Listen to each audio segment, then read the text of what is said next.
We are live! Welcome, everybody, to TRB. Woo! The broadcast is live and here, beaming to you from a galaxy far, far away, or maybe the Where other are we? galaxy far, far away that is a little bland. I'm not going to lie. But maybe we'll see more of that because there might be more plans for live-action Ezra yet. And maybe he liked it there with those little turtle people. Ninja Turtles are becoming popular again, at least in my house. So maybe Star Wars will tap into those shelled creatures we saw in Ahsoka. But James, Did you see the new movie? The new Star Wars movie? They put it out? No, the new Turtles movie. The I did. animated one. It. Yeah, I liked it. It was pretty good. I've also been playing. I got this I don't know if I told you, I got this emulator with all the old video games on it, everything. And me and my son are playing the Teenage Mutant Ninja Turtles arcade game for Nintendo, that classic game, and he's loving it. And we got to level 4. I was very impressed. But anyway, Turtles be darned. There are other creatures floating around the Star Wars galaxy that people have been worried about. But before we do that, I want to thank everybody for being with us here, whether you're watching live or listening on your favorite audio podcast app. Again, I'm John. That's James. Lacey will be back with us. She is taking care of her newborn baby Archer, in addition to her daughter and all the things that come with that. So we're always talking to Lacey. She's doing well, and she says hello to everybody. But be sure to hit her up at Lacey Gilleran on social media and let her know that you miss her. I know a lot of our patrons are doing that on Patreon and on our Discord server. But Lacey will return, and we will let you know when that happens. But for now, me and James holding down the fort. James, yeah. Remember everybody? Well, first off, how was Thanksgiving? I didn't really talk to you about that. Thanksgiving was good. My mom and brother, who live nearby each other, were actually sick, so they were unable to attend. But we still got to go down to my sister's house, and Bennett was approached with a lot of new foods that he was willing to test out. But at the end of the day, he still loves his ham. He's a ham kid.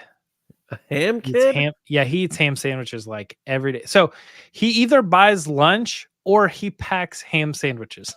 That's it's always a ham sandwich. He doesn't have multiple lunches. So is it ham? Is it just ham on bread, or does he get some cheese in there, some mayo, some mustard? What's going on? No, he doesn't like condiments right now. I'm sure so that dry slice of ham and bread. Dude, do you remember stuff we used to eat when we were kids? I would just eat straight American slices, or I'd pull out a hot dog. You know what I would eat a lot? Beignets. I don't know if you've heard of these things. Yeah, I don't know that you've heard of them. Round these parts, we call them fried dough.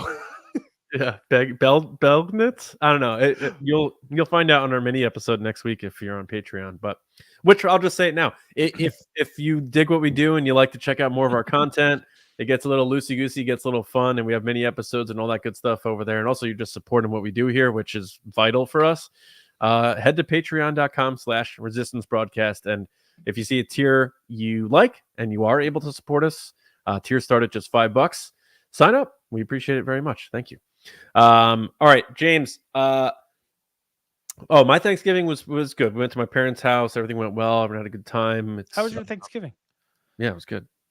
But uneventful. But sometimes that's good. It was delicious. It was great, and we went home. And I don't think I put on too many pounds, so we're in good shape.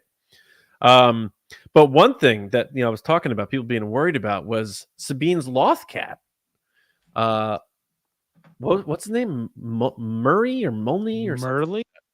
Murley, yeah. So apparently Dave Filoni reassured fans that the loth cat is just fine, and we will likely probably see it again. So I didn't know if you were worried about that. It was on the top of my list of things I was concerned about. So hearing Dave Filoni, when you get Dave Filoni, you got to ask him the important questions. Is the loth cat okay? Now we know the loth cat's okay.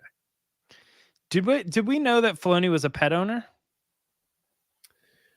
I didn't know he was a pet owner, no. I think he says in the article that he is a pet owner, and I'm like, oh, I didn't. Pet wolves? What are we talking here?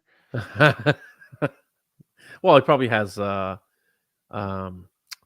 dog, and because George Lucas had a dog, so I think Dave Filoni contractually has to have a dog. and That's flannel true. shirts. Yeah. It's all about appearances. You know what I mean? Yeah. He and his beard's getting grayer. He's slowly becoming George Lucas. The other day, I saw him with a couple highlighters.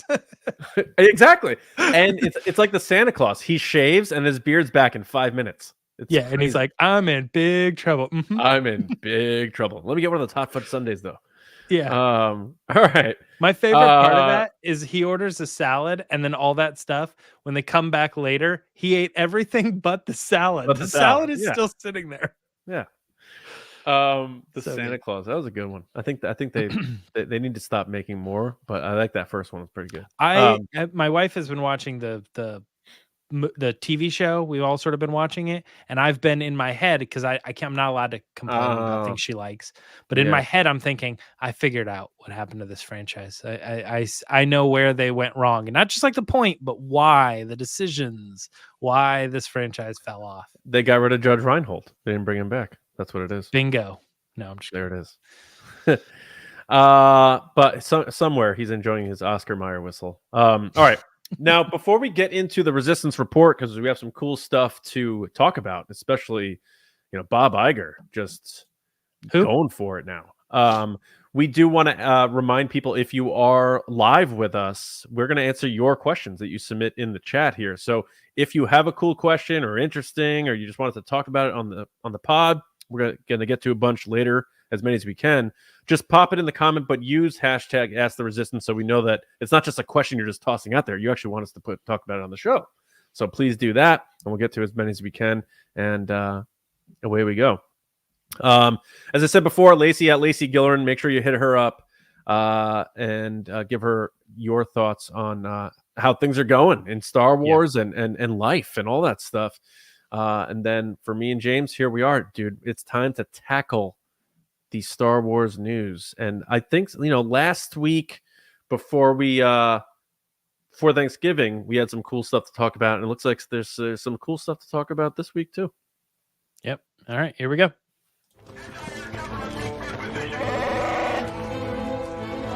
It's the Resistance.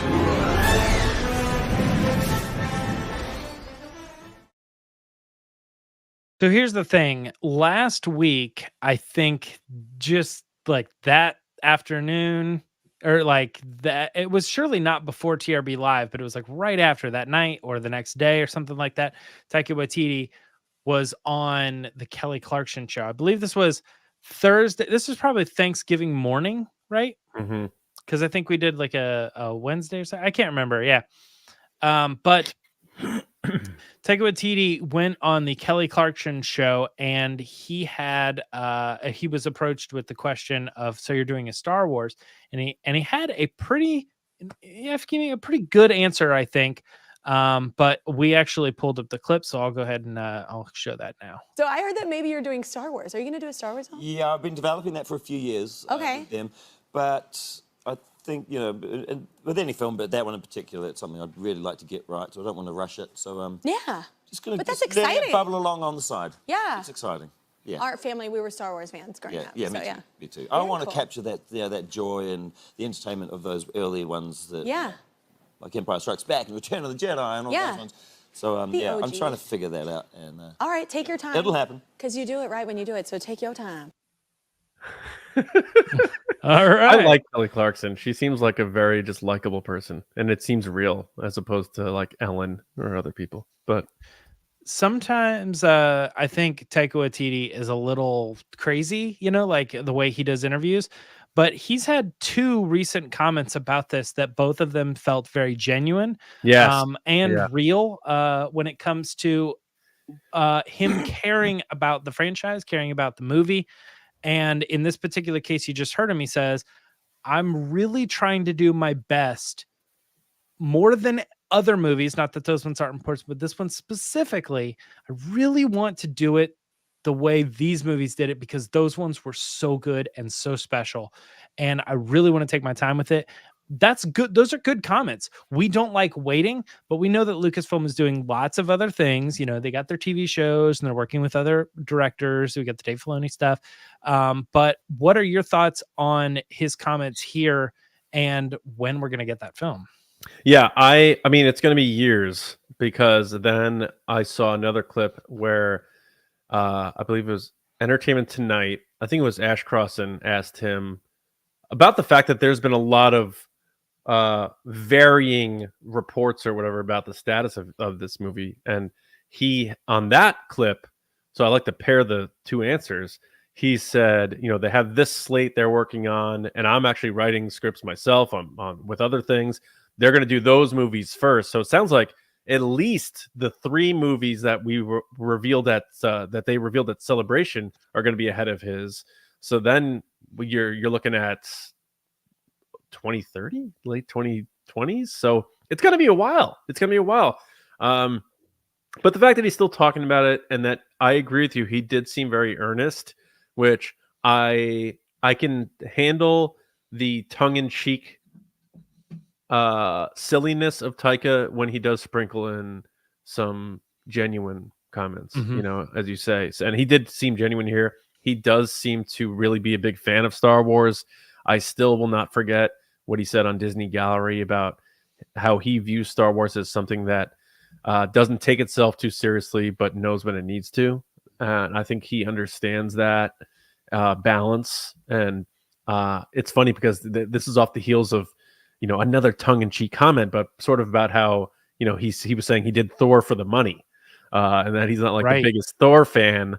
So, and you know, people take that the wrong way, but Oscar Isaac did for Star Wars, like yeah, but Harrison Ford has been saying that forever. You know, like, yeah. I got paid. What do you mean?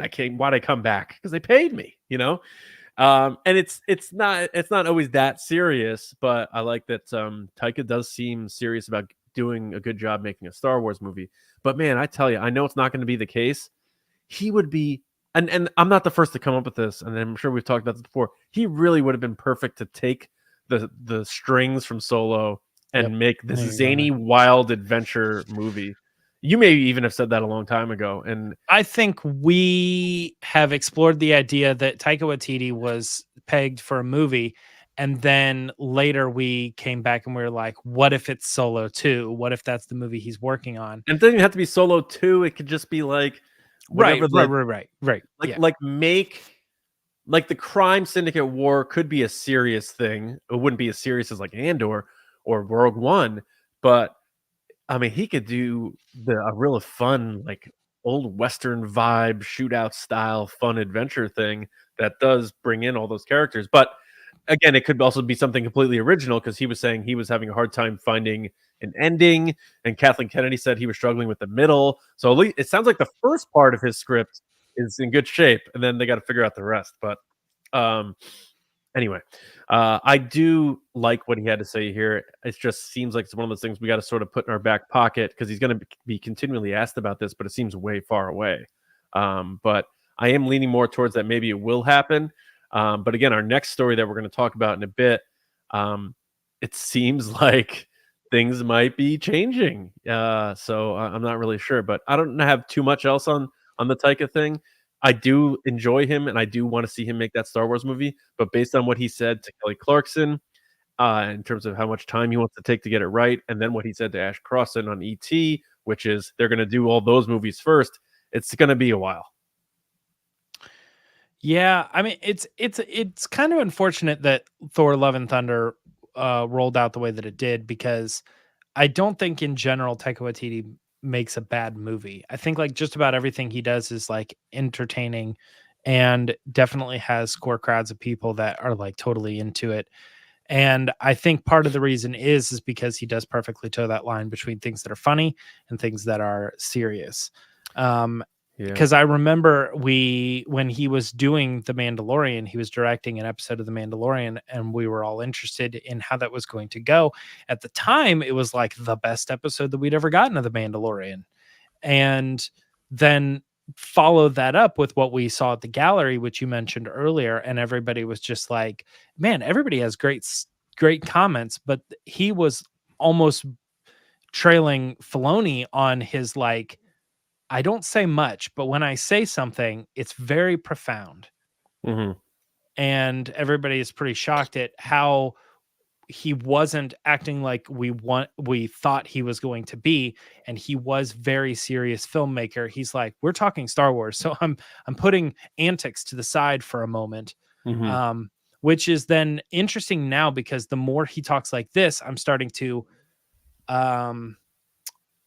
see more of this attitude than I have of the silliness, even though we recently got the comment also that he was like, people are going to hate my movie. The fans are going to hate it. And it's like, that's a tongue-in-cheek thing. I don't think he's being serious. No, he's joking. That's him commenting on how fans, there's always going to be fans that are vocally against things. That's what he's saying. Especially with Star Wars. And I think he's noting that as well, that if Empire Strikes Back was made today, people would tear it apart online about how it's not like A New Hope and it's too serious, or, you know, how dare Luke get his hand cut off. You know, it's just the internet. Yeah, Star Wars' mistake is when they killed off Alec Guinness. You know, George Lucas famously admitted, he's like, I killed off the wizard. Now what am I going to do? And then he comes up with this frog named Minch that turns into Yoda. But anything else on Taika? No, I think that's fine. But I do know that we have a couple super chats. I want to get to that. Yeah. So the first one here, we have Freezy2324. It looks like, is that the photo right there? Yeah, it's him with Mark Hamill. Yeah. And he wrote, I met the GOAT, Mark Hamill, last weekend. Now, for people who don't know, when people use an emoji of a goat or say the GOAT, that means the greatest of all time. So Freezy believes that Mark Hamill is the greatest of all time. And it's hard to argue, you know? You think people don't know that? I'm just kidding. James, I'm being tongue-in-cheek, if you will. But thank you, Freezy, for the calm down. It's a very cool picture, and yeah, that's awesome, man. I love it when people get to have a personal moment or something with any Star Wars actor, because most of the time, I mean, the stories are also awesome when you're like, I just was at the airport and I looked over and I'm like, oh my gosh, that's so and so. But most of the time when people get to meet, they usually get to meet in these types of lines or something. Yeah. And you know the dedication is there, because they're like, well, I could be enjoying this event that I'm at, that I even paid to get into. But instead, I'm going to wait for about 45 minutes to an hour, or who knows how long, just to be able to take a couple seconds with this person, get something signed. Well, and it's not about selling it on eBay, you know? No, exactly. And I thought about that recently, about how like these autographed poachers who like find out where these people are going, and they're ruining it for, you know, the one 12-year-old who is there and is actually a fan and wants to get signed something, because now actors are looking for different ways into buildings and they're trying to get away from all that. So make your money elsewhere. Stop trying to get someone to sign 30 things so you can sell it on eBay, so you can afford some moronic thing that you want to buy because you're a moron. All right. Anyway, next we have... That's awesome, Freezy. Thank you, Freezy. That is very cool. And yeah, Mark Hamill doesn't do a lot of these, and he's in his 70s now. Like, who knows how many more of these conventions he's going to want to do, as opposed to just straight chilling.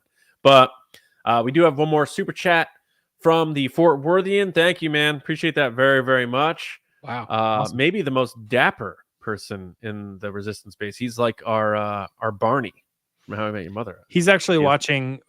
We stream to LinkedIn as well. Yeah, exactly. He's watching us on LinkedIn. No, thank you, man, very much. I really appreciate it. And he said, super chat to help fund TRB buying Lucasfilm from Disney. Man. What, John, what would you do? You just found out that we have enough money to buy Lucasfilm, and I already spent it buying Lucasfilm. So you have no say in the matter.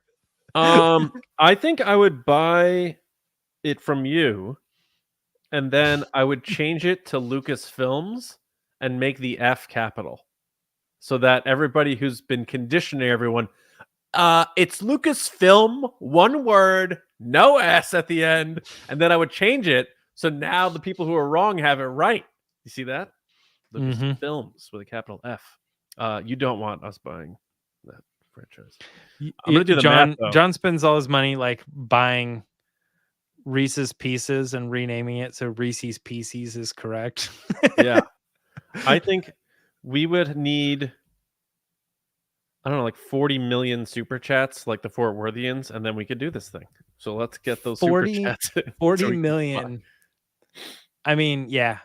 Let's if stay they on all $1, that wouldn't be enough. But let's stay on live until we get 40 million super chats. Yeah. And then we'll die in our chairs. And then we'll find out that it wasn't worth it because we still can't buy Lucasfilm from Disney. Oh no, our episode will get flagged for like playing Kelly Clarkson or something, and then we won't get any absolutely, yeah. All right. So thank you, Fort Worthian, thank you, Freezy, and thank you anybody who ever sends in these super chats. It helps us a great deal. So thank you, and we love getting those comments out there front and center. But make sure for anyone, you don't need a super chat for Ask the Resistance. So if you do have something cool you want us to talk about or a cool question, pop it in the chat with hashtag Ask the Resistance. And again, super chats get zoomed up right to the front. Thank you very much. Now, the Fort Worthian super chat, again, he wrote, super chat to help TRB buy Lucasfilm from Disney, is a nice little segue into our next story of the guy who actually does run the show, Bob Iger, James, huh? Yeah, so the New York Times has a thing called Deal Book Conference, and Bob Iger was there for a Q&A, and he had a lot of comments that were getting the shocking, here's the headline, here's the tweet statement. Enough so that, I mean, you know, Bob Iger, Bob Chapek, you know, anytime there's this stuff, I'm usually having that conversation with my wife, but 3 specific times I had to go to her and I'd be like, did you see what Bob said? Like, I was like, this one, that's kind of crazy. Not crazy like in a bad way necessarily, but it's crazy that the you know, some of this stuff is getting addressed. And I don't know, do you want me to just read like the 3 major ones? Yeah, we could do them 3 major ones and try to connect some dots and find a pattern here. Yeah. So yeah, during this interview, Discussing Film was the first one to put this up, but it was that Bob Iger says creators at Disney have lost sight of what their jobs should be: entertain first, not messages. He adds that stories infused with positive messages for the world can be great, but it shouldn't be the primary job. Next, another comment was Iger says that the bar is raised in terms of what gets people out of their homes and into the theaters for movies due to ease of streaming series and conditioning that they'll be readily available. I had to read that twice, by the way. It was a little confusing, but there he's saying we have, as an entertainment industry, conditioned people to say, I don't need to go to the theater. This thing's going to be on streaming here in a month. Yeah. So I'll just skip it. It's not worth paying and leaving. I'll just watch it when it comes out later. The third big statement was that Iger says Disney has too many sequels. Moving forward, we will only greenlight sequels if the story is quality enough for it to stand up as a movie on its own. Did he, John? Go ahead. What? Big takeaways. I was going to say, go for it. Like, one of these 3 stand out to you? Well, they all sort of stand out to me in a way of this. Some of them are not surprises because we've heard Bob Iger earlier this year say something about quality over quantity. I understand that. They've taken a lot of hits at the box office. One thing I don't understand is they can solve that problem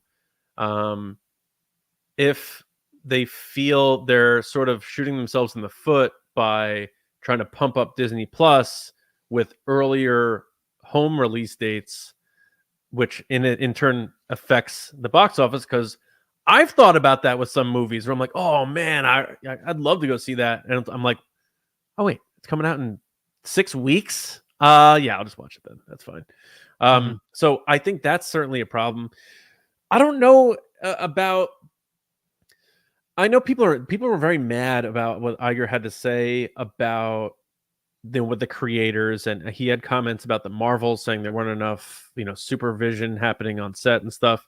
And I mean that we're all just taking these quotes that I didn't hear him say. So a lot of them were tweeted by this gentleman, Alex Sherman, Sherman4949, who I'm assuming was in attendance. But I guess what I'm trying to get to is I saw a lot of people getting really angry at Bob Iger about these comments, but I don't know in what order they were said, in total context.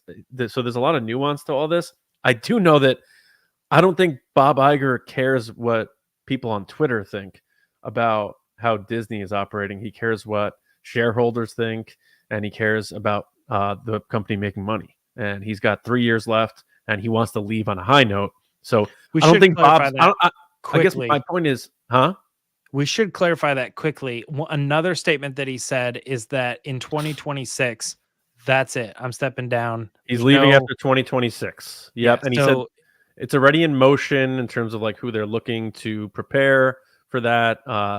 Strike one on Chapek. So Bob Iger is still in the batter's box with a couple of chances left here. But I don't think Bob Iger is purposely trying to piss people off. I think he is just looking at it from a completely business perspective, and what he wants his legacy to be. I do think Bob Iger cares about his legacy as much as leaving the company in good hands. I think it's both. I do believe that. I don't think he's necessarily as likable as he does with his outward appearance, with the sweaters and the smile and stuff. I'm sure he's can be a bit cutthroat at times behind the scenes. If you're a CEO of one of the biggest entertainment companies in the world, you have to be. There are other billionaires who are publicly angry at Bob right now. If anybody sees some of those videos. Yeah, but he mentions about the sequels and stuff, and he says right now we're not thinking about making another Mary Poppins. We never will. Perhaps there'll be other ventures with equal critical and financial success, but we know we cannot hit a home run with the bases loaded every time we go into play. No, the only way we can even get to first base is by constantly going back and continuing to swing. So that's him sort of saying they're still going to try to take some chances on new things, but they want to make sure those things are good. So I think what I'm gathering from all these comments is, they're still going to make sequels. We're going to get a Toy Story 5 and things that are viable and seem like they have a strong generational foundation, like Star Wars, things that are ingrained. If you make something that looks somewhat good, people who love that thing are going to go see it. What I wish he did comment on were these remakes, these live action remakes, because if he's talking about quality over quantity, I don't know if you polled people. I know some of them made good money, like Lion King and Aladdin and stuff. But I think if you polled a lot of people, they would say that they think a lot of these live action remakes have missed the mark a bit. And I'm wondering how important those are going to be moving forward, because we already saw Snow White got pushed back to 2025. I don't know if that's a PR thing because of the Rachel Zegler stuff, but anyway, it gets pushed back. So I'm not really sure what to put with all of these things, but in terms of how it impacts Star Wars, it seems like we're not going to be getting a billion movies. We're going to get maybe one movie every couple of years again. But he wants to make sure that they're all hands on deck. And it's like, ILM Team A is on that Star Wars movie. This person who handles, the finances of this, are making sure that, they're on board with that. I think it's going to be less widening the pool of talent that contributes to these movies in the effort of making multiple things, so that when there is a Star Wars movie that is go and they're filming and recording, they have the best talent around that movie. And I don't think that's necessarily a bad thing. I understand why people get rubbed the wrong way when he makes comments about how the production of a certain movie went or what have you, because he is an executive and we're fresh off this strike. It's just a bad timing from the optics. Like if he said this 5 years ago when, like TLJ comes out and maybe it's a mixed thing, people would be like, yeah, Bob, yeah, that's right. So it's all about the timing of when things are said. I don't think Bob Iger's trying to be hated. I think he spends a lot of time trying to put off this likable image. And remember when he got hired, he came back, everyone was like dancing like we were on Endor at the end of Return of the Jedi. So I don't think anything he's saying to deliberately upset people, but I do think he's just speaking outside of the bubble of, social media and reactive internet and saying what he thinks is best for the business. And it doesn't mean you agree or disagree with everything he's saying, but he's doing what he can to keep his job, preserve his legacy, and make sure he leaves Disney in good shape, so he's not looked at as like a Michael Eisner or even a Bob Chapek when his legacy is looked back on. So, I mean, that first statement, like you said, is probably the most like controversial one as far as Yeah. You know, he adds the stories with positive messages for the world can be great, but it shouldn't be their primary job. It's like one of those things where I see a whole group of people saying, thank you, get rid of the woke crap or whatever. And then I see another group of people that are saying, like, no, this is like corporations taking over what's important and what we need to do to make it an actual change in the world. So it's like that sucks for one person and it's great for another. And I mean, I don't particularly keep track of what they're doing as far as like, oh, this one's female led or anything like that. But you know, I'm like looking at the listings. I went to a website where it's like has like all the Disney movies, you know, and I was like, well, what's the message that they're trying to send? You know what I mean? It's probably inclusivity, and probably the main one would be like female led movie. I looked through it all and it was like 40 movies, 40 of the most recent Disney movies. And it was majority, by far actually, female led movies in Disney coming out recently. And that's right off the cuffs of like Wish and the Marvels not doing well. And I was like, well, is that a fact? Is that a thing that female led movies don't make as much money? I looked it up and there's evidence that says no, there's not. In fact, they usually make more money. But that article was like in 2018. Yeah, well, yeah, I know, but also that's one movie in comparison to other movies that maybe have male led that also made just as much or whatever. So is the evidence that it does make more? Yeah, this year we're hearing, oh, the Marvels didn't do well because of the strikes. It's like, no, it didn't. It didn't do well because it's probably not a good movie. Right. So this is all of this is just a big mix up of like political stuff that like we don't really think too much about when it comes to Star Wars, although the 3 recent Star Wars movies were also female led, you know what I mean?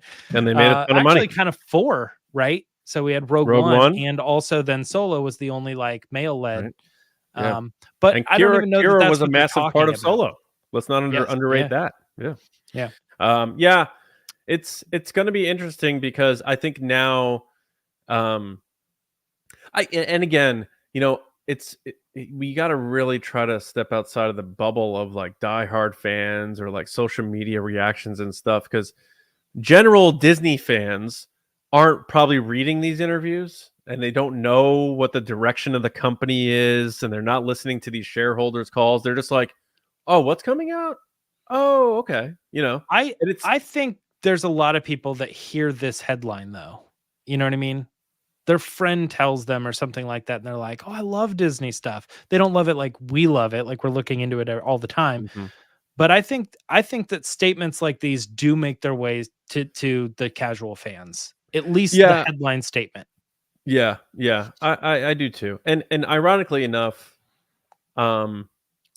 you know, as much as we push for Solo and how popular like the Make Solo 2 Happen stuff is and was, I think it's better if these studios listen less to the loudness of social media about things and just, you know, because we didn't like it. I feel like fans are too close now.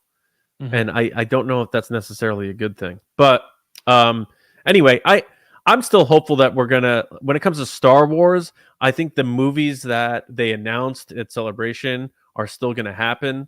I'm curious what they're gonna do with Star Wars on Disney Plus moving forward, because if his point is about making money, their focus has to be on movies, and then from there maybe they can reignite new Disney Plus series off of those movies. They got to make money with these movies first. So I was going to ask you about that statement of the bar has been raised in terms of what get people out of their house and into the movies because of streaming services. And I was like, so which direction do you think this is going to go? Because my first thought is that I think the general person hears that statement and goes, oh, so they're just going to make higher quality movies. So that might be the case. But also it makes me wonder if they're going to do many things on the streaming service side, raise prices or itemize things where like you can buy. They did raise prices. Yeah, they did raise prices, but I'm talking about actually raising prices to compete with the amount of money that they were making when they didn't have the service, and people would go see these Disney movies, and they need to get back to that thing, because all of their movies are coming together, so they need to be making multi-billions with the streaming service as a whole. But also, do really quickly, because another thing I thought of is itemizing things where you say something like, yeah, we're going to do, this artist live concert. It's on Disney Plus. It's $19.99 to watch live. You know what I mean? And like actually come up with itemized content, or like, hey, you can get the movie. You can get Indiana Jones streaming, after it's in the theaters, but just like digital, it's going to be $19.99 to get it to access on Disney Plus. I think they did this like once before, where you had to pay an additional price to get something. I want to say that it was Black Widow. Oh yeah, I think it was Black Widow. Yeah, you pay. And Raya, the Last Dragon, I think. Yeah, you had to pay an additional price to get access to it. $30 on Disney Plus. Yeah, early. Yeah. And my only assumption is that experiment did not go positively for them, because it has pretty much disappeared. And I know that was closer to 2020, but I would think if they did that in response to 2020, and then they were like, holy crap, we made a ton of money, they would keep doing it. I think, I don't know about that. My thing is about the theatrical experience, because I do think it's just so vital for them to put out good movies, because then everything else is helped out by that. But he did acknowledge the bar set by the box office bubble, if you want to call it the pre-pandemic bubble, where even movies that like Rise of Skywalker made $1 billion. And I will never forget when its box office run ended, people were like, oh man, it was the worst out of the sequel trilogy. It just barely scraped $1 billion. I'm like, that movie made $1 billion. Like, do you understand how big that is? And it's like, I don't know if we'll ever see a Star Wars movie make $1 billion again, let alone, like, I feel like right now James Cameron is the only immortal filmmaker, because Marvel's now had bombs, which was the unheard of. James Cameron's like, I got the secret, which is the only way you could see this movie this way is if you go to the theater, which is the Avatar stuff. But I don't know, like a Star Wars movie making $1 billion like 4 years ago, people were like, wow, Rise of Skywalker just barely did it. And now it's like, if you told Bob Iger that the next Star Wars movie is going to just make just under $1 billion, he would be like, I'm signed on for 10 more years. Here we go. Let's go. So it's just a different. That's interesting. It's a different animal. Yeah. I just Googled it really quickly.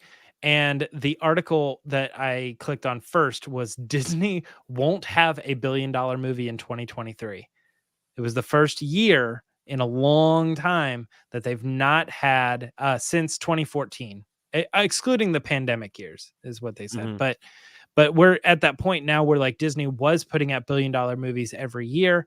And it's not just Disney, it's the entire industry, because, and I know this is a lot of money, it is, but it's also only 2 movies did $1 billion box office this year. And it was Barbie. And do you know the other one? That did $1 billion? Yep. Pop quiz, chat. What do you think it is? Guardians. Nope. It's not Marvel. It wasn't Oppenheimer, right? Nope. Don't know it? All right. It's the Super Mario Brothers movie. Oh, it made $1 billion? Jeez. Yeah, and very good. I love that movie. I didn't watch it closely enough. I got to watch that again.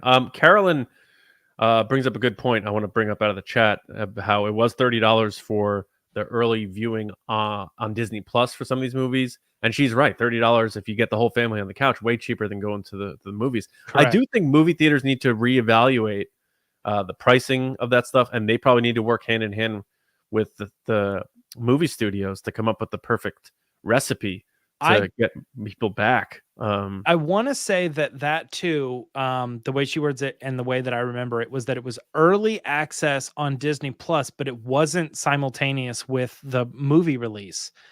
And I'm curious how much money they would make if they said the day that the movie comes out, you can watch it at home, but it's it will be as expensive as the family of 4 that go, you know? Well, also, I think if it's a big action movie and you're like, man, you got to go see this thing on the big screen, like how Tom Cruise is like, you got to come in and see Top Gun with the sound and the spectacle and all that stuff. Yeah. But add like, go old school, like have Disney go old school, and maybe it takes a little hit on Disney Plus, but maybe that helps the box office, which you don't have to worry as much about the subscriber count of Disney Plus, which is this movie is not hitting streaming until 8 months from now. And I know they have to fight piracy too, which is an issue. They got to keep an eye on that, but they got to change something. And I'm not here to, I'm no expert on that, but I know something's going to shift. But also at the same time, I think he brings up the point that we got to a point. Bob Iger said we got to the point where if a film didn't do $1 billion in the global box office, we were disappointed. That's an unbelievably high standard, and he's right. Yeah. So like, look at some of your favorite movies from when you were a kid, like. Even like the Terminator 2, like made like $200 million or whatever, which would be like 400 million today. It's like $1 billion is crazy. And we were so used to it because of Marvel and Star Wars that now anything that's below that, like when the Batman came out last year, still people had trepidation about pandemic-y stuff. It made like 800 million or 750 million. Yeah. And people were like, oh, the Batman didn't live up to the Dark Knight or whatever. And it's like, that movie made a lot of money, man. Like, yeah. so I mean, we know as Star crazy. Wars fans, it's like, oh, The Last Jedi failed because it made less money than the hit The Force Awakens. Most sequels make more money than their original movie. And I'm like, most movies, like, nobody expects them to be good. They hear that they're good, but they did make it to the theater because they don't even know what that is. Then when they see it and they like it, they go see the second one. That's not what happened with Star Wars. Right. It's a completely different story. Everybody knew what Star Wars was. They went out and saw the movie. Everybody liked it. It made what was it? 2.3 billion? What did? Star Wars? Force Awakens? Oh, The Force Awakens was like $2.2 billion. Yeah, something like that. The only Star Wars movie that would eclipse it would be the original Star Wars if ticket prices were the same. The original Star Wars still has the most tickets sold. But also released in theaters multiple times. The Last Jedi made $1.3 billion. Yeah.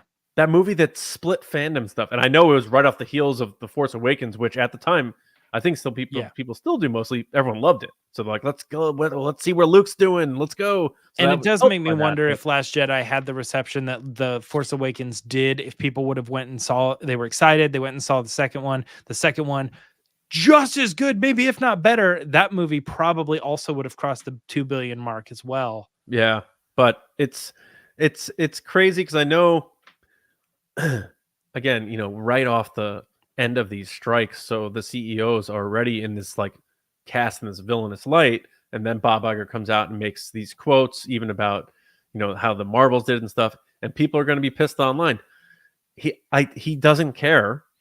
He's gonna say what he thinks is right for his business, and he's been doing this for a long time. So people can post and get mad at Bob Iger and stuff, and a lot of that might be completely valid. I'm not saying people's opinions are not valid. They completely are. If you feel he is saying things that you're like, that is messed up, you have the right to say that, and you're probably right from your vantage point.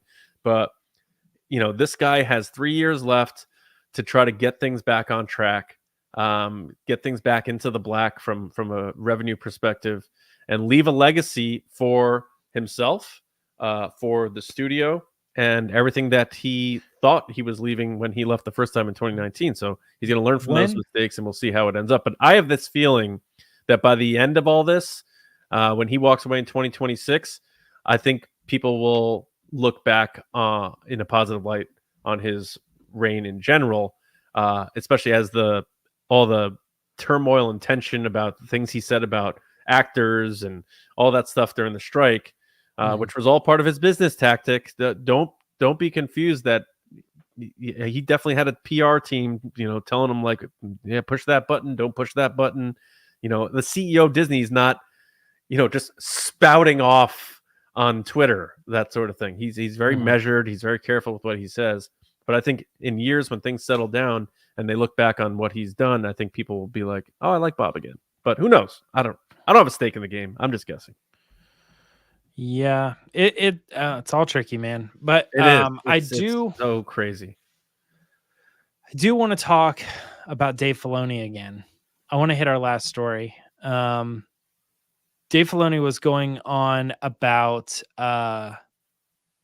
live action Ezra and his importance. And this was with EW's Star Wars podcast, Dagobah Dispatch. He was on there as a guest, and they were talking about that's actually where we got the quotes earlier about Merle. If we didn't say it before, that's where that came from as well.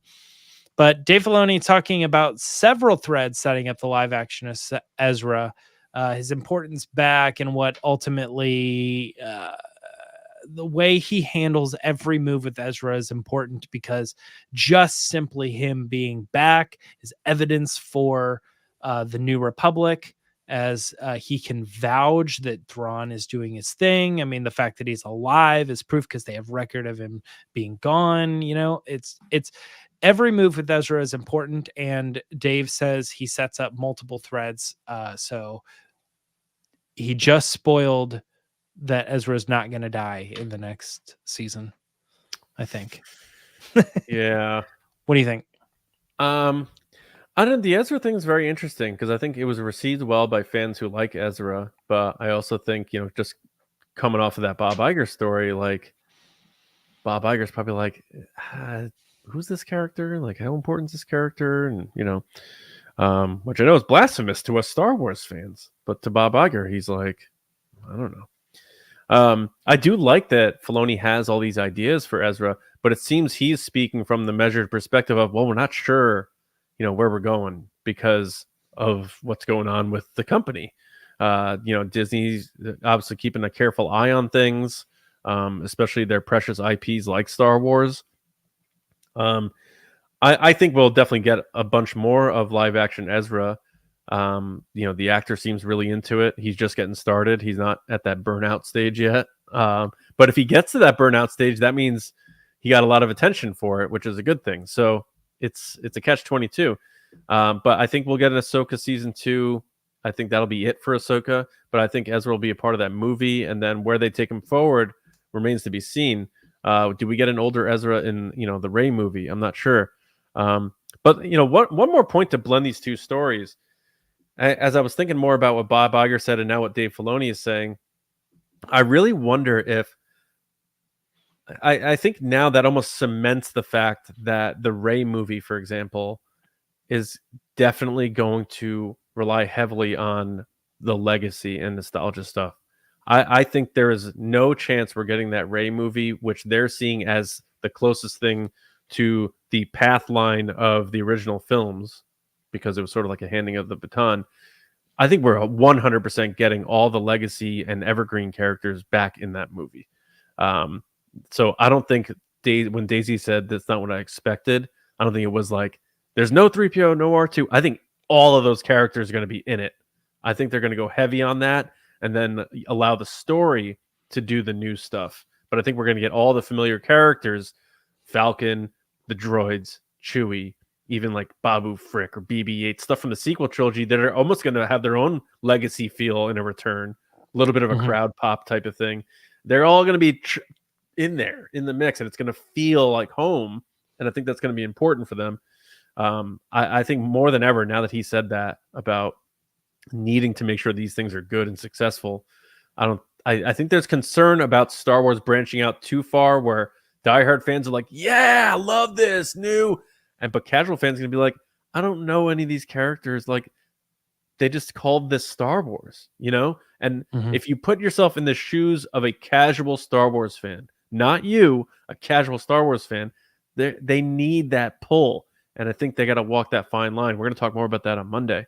But what do you think about the Filoni and Ezra stuff? Do you like that there's these loose ideas he has for his future? Do you think there's a definitive idea he has, but it's hinging upon, like, you know, what Disney decides to do? Where are you at with it?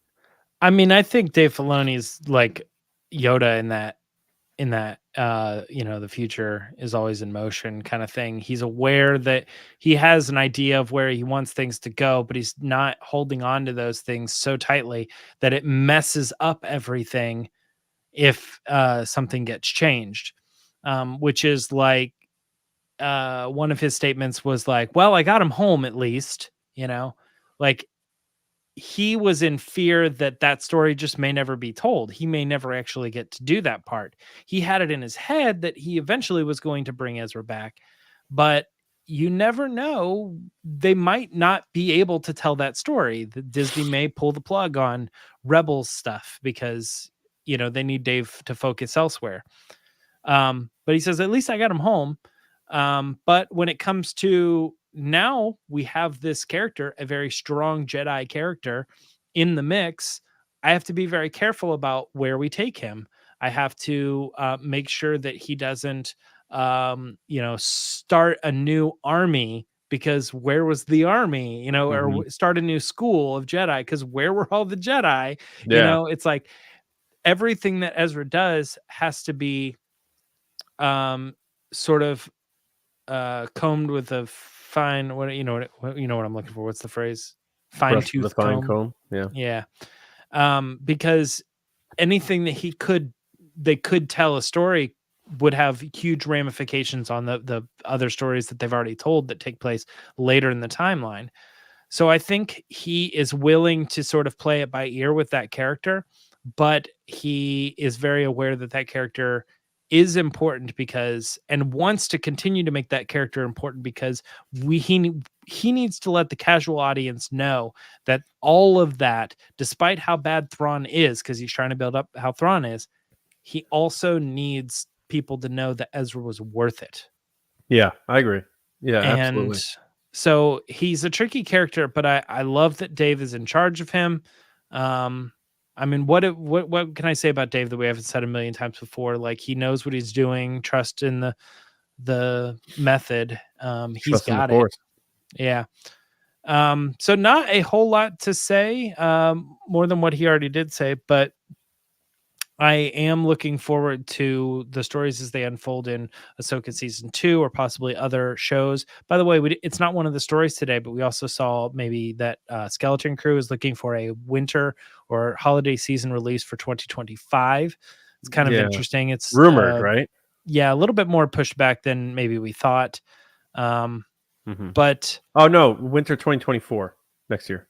Oh yeah, I'm sorry. I do that all the time. I think I get one. I literally was even sitting there thinking, I need to make sure I got the year right. Which means it's definitely 2025. Which means I said it and I'm wrong. Which means the next show out sounds like it's going to be The Acolyte. Yeah. Acolyte, and potentially Andor season 2, which I think will happen because I think if it goes on any longer, Tony Gilroy is going to like shut it all down and burn it all. But my guess was, I said Skeleton Crew early 2024, then Tales of the Jedi and Acolyte in late. But we think that's flipped. Acolyte early 2024, Skeleton Crew late 2024. Yeah. I think Acolyte will be spring. I think Andor will be summer, and I think November holiday. I mean, but we've already seen stuff for Skeleton Crew in promotional material, and we haven't seen anything for Acolyte. Not trailers. I'm just saying in promotional material. We will see upcoming stuff. Anyway, and again, that was a rumor, so it's not really a thing anyway. All right, well, that is going to be it for Resistance Report this week. I'm going to go ahead and put the little logo up for Ask the Resistance. I've been wondering, what are midichlorians? They don't matter. As long as you work hard, you can be a Jedi too, Anakin. And you were. And you had the midichlorians. It was like double. He worked hard and he had the midichlorians. Over 10. I'm saying 10,000, but you're hearing 20,000. Over 20,000. Over 20,000. Right. Can't do it. Yeah. Good editing. All right. So Ask the Resistance. Yeah. Thank you for people who have submitted questions. We'll get to a bunch here. Maybe we can try to get through 3, 4. We'll see. Let's see. We're going to start here with this one from Semperfi Danny. So, James, you remember Dr. Pershing? Who? He got his brain all scrambled up when we saw him last in Mando season 3. And Ella? Was that her name? Elia, I thought her name was. Kane? Yeah, Elia sounds right. Yeah. But anyway, will they appear in any of the upcoming future Mandoverse projects? Do you think we've seen the end, or do you think there's more to that story? Elia Kane, yes. Dr. Pershing, big question mark. I tended to think that she was just like torturing him and he's not dead. But I remember more so Lacey. I don't particularly remember, but I got the vibe that both of you were more on the no, that was him dying. He's gone. He's been brain fried. That character's done. Yeah, or just completely beyond the point of return anyway. The way I saw it was more of a Bodhi Rook kind of thing where it's like he's lost his mind, but they can, I mean, just work through it. You know, you just need caring people to help you get through that process and you can return to normal and be helpful and be a character again. I usually I mean, I don't want to say usually, but I get the feeling that a lot of these shows don't like throwing away people. Like they always like Carl Weathers being involved. So to like kill him off would mean that he doesn't get to be involved. Of course, he's a bad example because he's also a director, but you know what I mean? I think that when you're in the show, they like to have you around as a character that they can build on instead of like bringing you in for literally 3 seasons, just have a short storyline where where you're like trying to do better and they kill you off. It's like, doesn't that seem a little like punishing the actor and the character for almost no reason? There was a reason, you know what I always love interviews with actors when they talk about when they learned that their character is being killed off. And I remember seeing it. I won't spoil this for anybody because they may not have seen it, but for Sons of Anarchy, I mean, a lot of people die on that show. And I remember one person's interview, they were like, "Oh, you gotta be kidding me." You know? It's like, I was gonna try to, make my pitch as to why, I should be back, and they weren't having it. It's just funny because I bet some actors are like, "Oh, thank God, I want to get out of that contract," and some actors are like, "No." Yeah, it's like literally the opposite of Harrison Ford. He's like, no, you need to kill him. There's no more purpose for this guy. You gotta kill him. Get rid of him. I don't want to keep showing up in your dumb movies. Which is funny because Lacey shared a clip with us earlier about Adam Driver and how he used, like a few years ago, he was almost shouted out every day in public about how he killed Han Solo, and now he says it's down to about once a month. But he still gets people saying like, "You killed Han Solo." I think it's one of those things where like he probably works with people on sets all the time that it's like the one opportunity you're talking to Adam Driver and you're trying to be casual, be like, "Hey man, what's the deal, man? You killed Han Solo," and they're just trying to be casual or whatever. But it's like, he's probably yes, like, "Oh my God, I'm just an actor. I'm just an actor." But yeah, Elia Kane, I think for sure. Dr. Pershing, I think might be gone. I agree. So, but yeah, I think Elia Kane has probably more to offer, but I'm not sure what that is, but we'll find out.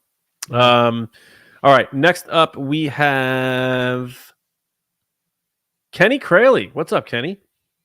And he said, where do you guys stand on the whole original versus special edition debate when it comes to the original trilogy? Do you think both versions should be available?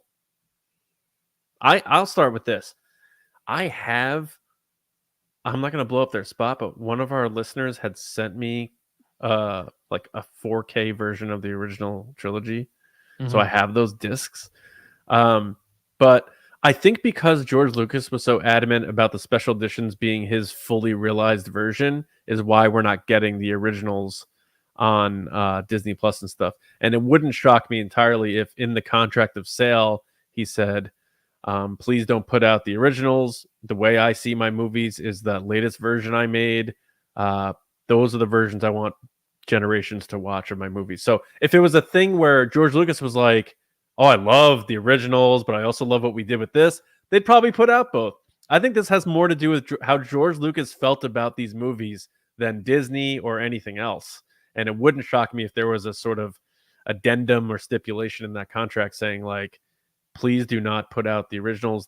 Those aren't my movies anymore. This version is the complete vision." What do you think? Generally I tend to see George's side on this. Because to me, I think like if I make something and I put it out and I publish it and and then I go like, oh, I made a mistake, or oh man, I just released it like yesterday, and now I have so and so here. I think I should, as the publisher, have the right to be able to, you know, unlist that video or whatever it is, you know what I mean, and pull it back, make it, and put it out as something which we've done bigger and better. Yeah. I tend to agree with that, but I would say that I do think generally it's a little bit like, why not? I kind of just don't understand the other argument. And one really comparable thing here is like the music industry, for instance, they don't do that. Like I can't think of any example ever of an artist who had a song out and then released some type of like updated version of it while also deleting the other one. Oh yeah, I don't think especially Penny's years and suggesting years and deleting years them. later. Like I think Kanye had like a couple like he remixed the tracks and then put it out and then he like erased the old ones. Yeah, but They Kenny's got not better asking like a that. month later or something. What? Kenny's asking, you click on A New Hope and it says, you want to watch the original? No, you want to no, watch? yeah. Yeah. He's not saying get rid of one or the other.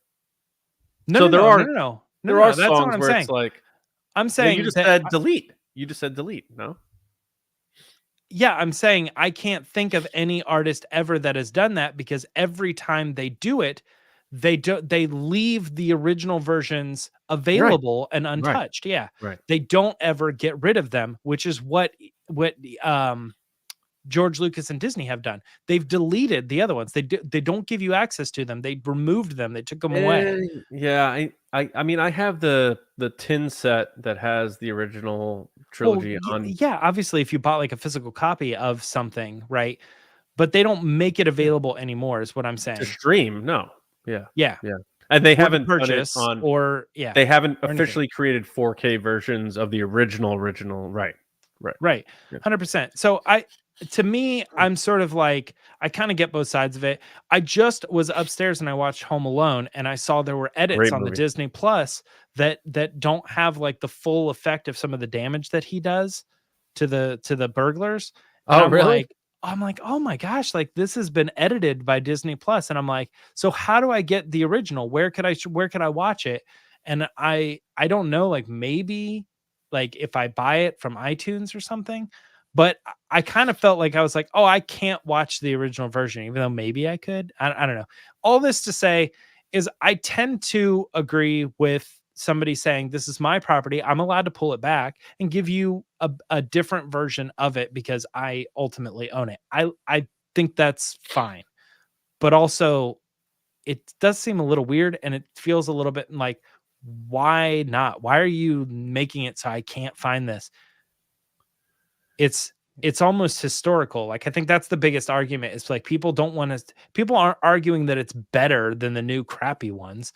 People just want that there so that they can keep the history of how the films were made and when things were changed and just all the history that goes into it. Because Star Wars is important to a lot of people. So I just don't get it. Like I don't know why they don't release it.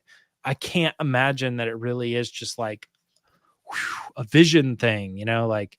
Oh, well, George Lucas took that stuff so seriously, though, that I don't know. No. I'm saying Disney saying like, oh man, if people saw the movie that was actually released in theaters 1977, they would dislike Star Wars. Oh, They'd be yeah. like, oh, this is way worse than I remember. Thank you, thank you, Kenny, for that question. Thank you, Danny, for your question, and we'll get to two more. A quick one I'll pop up here. Christian, aka Chris. He's Morales. He asked, John, why is your room super bright and what's on your couch? So that is the co-pilot buddy talking Chewie. So that's what's on my couch. And then why is it so bright? My Star Wars sign, dude. That's why. I think pumps. I actually have to replace some of the bulbs.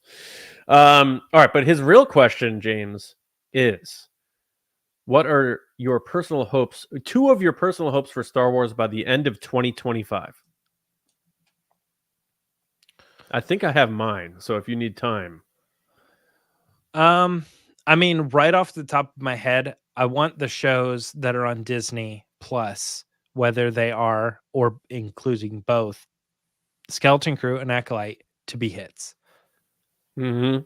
I don't want a show that comes out where I like it as a Star Wars fan, but it's understandable why other people don't want to watch it or they don't care.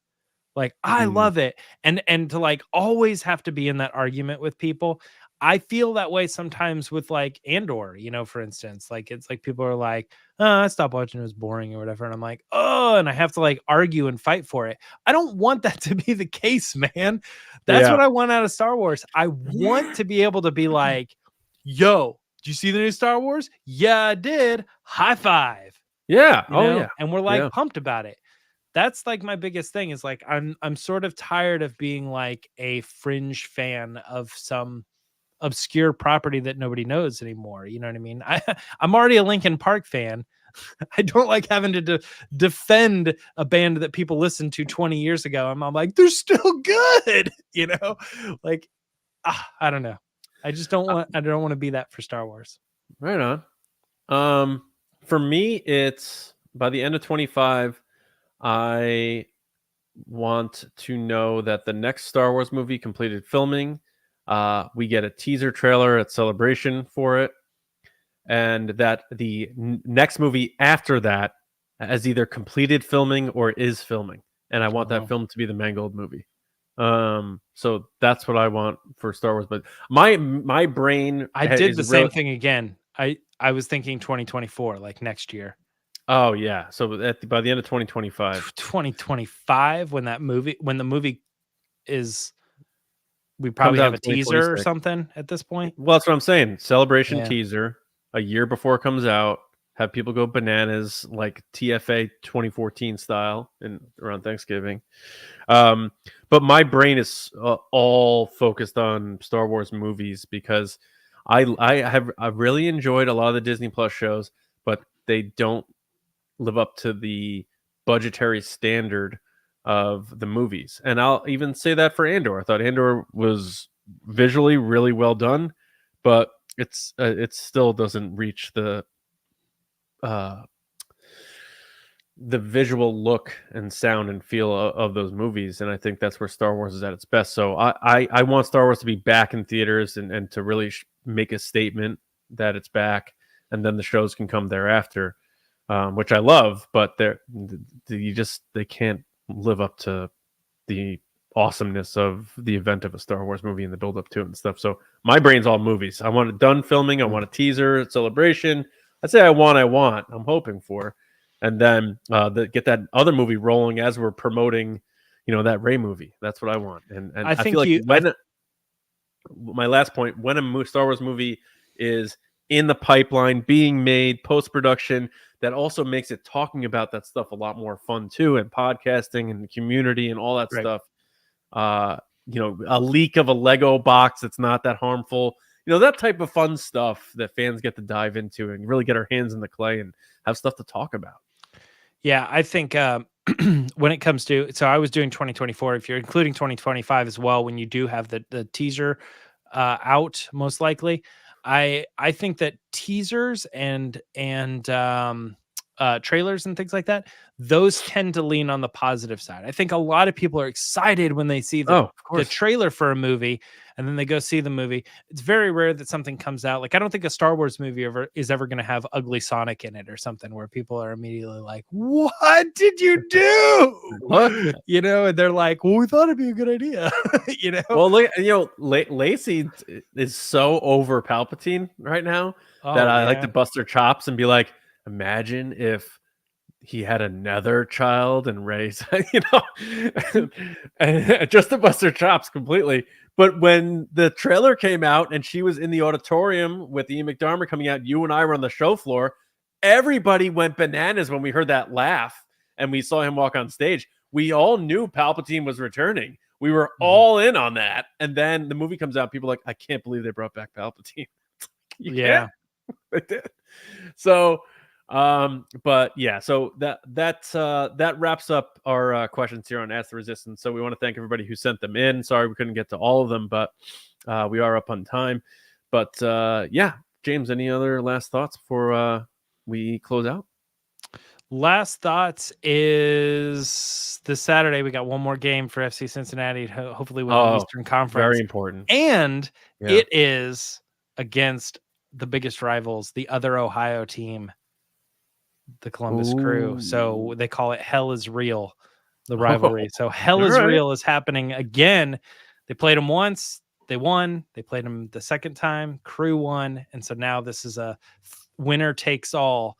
And it literally means Eastern Conference title and the ability to play in the MLS Cup trophy. And if people want to talk to you about that, it's at Myra Trunks on social media. At Myra Trunks. Talk to me Saturday night. We'll see how it goes. Me at Johnny Hoey, and I don't have any other thoughts. I've exhausted all of my thoughts. And again, Lacey at Lacey Gilleran. Lacey is doing well and says hi to everybody out there from us. We want to give a special shout out. We talked about Patreon before. It is vital to the success and growth of TRB, no doubt about it. So we want to say thank you to everybody who does support us. We know the economy is kind of wild, so people still be able to believe in us and support us in that way is amazing. Thank you. We want to give a special shout out to our generals and spice runners on Patreon. We have Carmelo, John RISI, JETTA Rosewater, Frank Grande, Nick KRATZ, Chris Morales, Brian Smith, Matt Chitty, DANI, Mike Rumore, Matt Heath, Brendan McLaughlin, Sneaky Zebra, Colin Cormier, Jolton Jedi DiMaggio, Diana and Dave Hornack, and the Spice Runners, David Probus, Neil Shaw, Kendall Gelner, Andrew Staley, Jeremy Myers, Michael Fry, and the Fort Worthian. And all of our listeners and however you've taken TRB, thank you so much. Our Spotify Wrapped, a lot of people found us on Spotify for the first time this year, which was pretty cool because we have been growing on that platform for a while. So thank you if you're new to TRB. Thank you so much, and tell a friend who likes Star Wars. It's the holiday season; people are getting together. If you see a cousin who has a Star Wars shirt on, or somebody who likes Star Wars, your uncle loves Star Wars, be like, hey, check out this podcast, and then we could talk about it and have a good time. So thank you all very much. James and I will be back with you all on Monday, where we're going to talk a bit on something we touched on earlier on how Star Wars moving forward, based on what Bob Iger said, is going to toe that line between newness and nostalgia. So check in for that discussion on Monday. But until then, that's it for us here on this episode of TRB. So thank you all so much. We hope you have a wonderful weekend. And until next time, we'll see you around, kids.